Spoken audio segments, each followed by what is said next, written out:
time that this letter was written, April 24th, 1941, the United States was in a peacetime draft. Many young men were taken from their loved ones to go fight for their country. With the rising number of these brave men being drafted, we get this letter.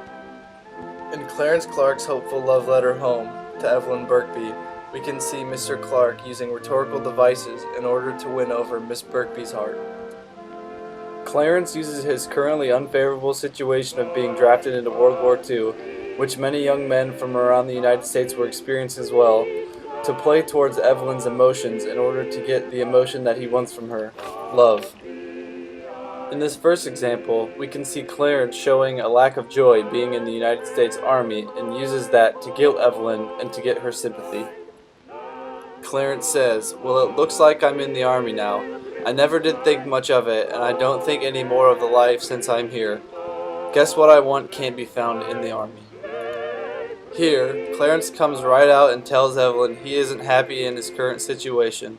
The soldier life isn't for him, and he even states that what he is looking for can't be found in the Army, which is most definitely hinting that he wants her.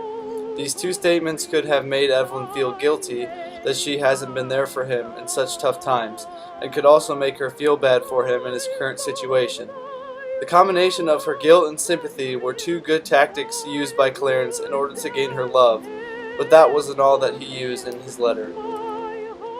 In this next example, Clarence turns to fear as his targeted emotion to get her to admit her love for him. Clarence tells her, "If you feel like it, why, I would like to hear from you. I could say, see you, but I'm afraid that we'll have to wait. Everyone here, including the officers, think that we have got a boat ride ahead of us." Here, Clarence makes a threat of sorts to Evelyn. He used the common, tragic story of a soldier who dies overseas leaving loved ones behind at home to attempt to scare a confession of love out of Evelyn.